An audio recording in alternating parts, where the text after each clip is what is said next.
the internet is doing to you. So, first thing to say about this book is it is written by Alex Krotowski. She's an academic and a broadcaster.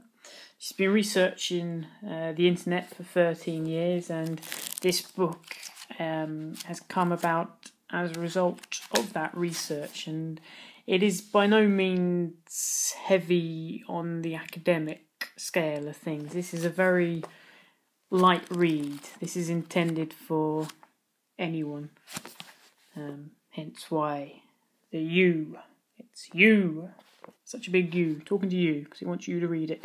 And it, in a nutshell, this isn't going to be a long review. It's really has two aims. Firstly, three aims. To really clarify what this thing, the web, as part of the internet that pretty much everyone uses now, what it is, really. It's developed so quickly, most people haven't really stopped to think about it, and certainly not thinking about how they themselves are tangled up in it now, and certainly how that relationship is going to progress into the future. So that's one of the main aims of the book. The second aim really is to stop believing everything you hear in the press, or just general rumours or things that are just reported about the web. I'm not a huge fan of following the news. It's too biased towards the negative, because ultimately that's what gets viewership and readership, and that's what sells. But this just says, look, be critical of that. Most of what you read in the newspaper or see in the news about the internet is false. It's almost always focused on the negative, and in most cases exaggerates those negative points.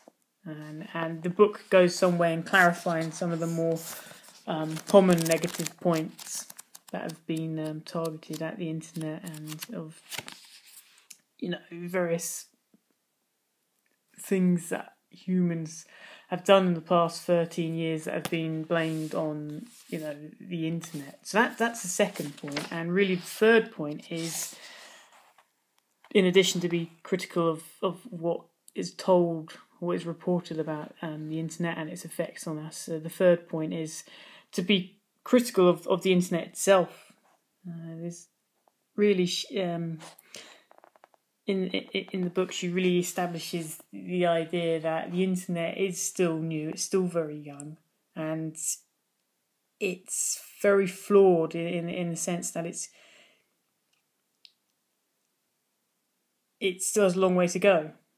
As it exists now is not how it will always exist. It is going to keep developing, and we shouldn't just accept it as the standard thing now.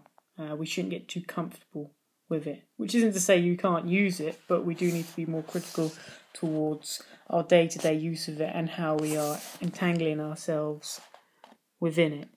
So really that's the main aim of the book. It's short, it's sweet, the chapters aren't too long, it gives you the facts nice and succinctly, it's not too academic, anyone could read it, and indeed it is meant for everyone to read it. It ultimately is about untangling the nonsense that has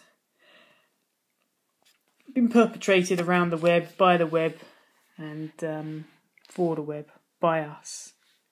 Really, this is a book I'd recommend to anyone, because it is a huge role in our lives now, and you do need to understand that you can't just passively sit by and let it determine your life. You do need to take actionable steps in regards to your relationship with the web. So, Untangling the Web, what the internet is doing for you, highly recommend to anyone. And nice light read, and you'll certainly come out the book with a better overview of the web and how you can navigate it much more smartly in future.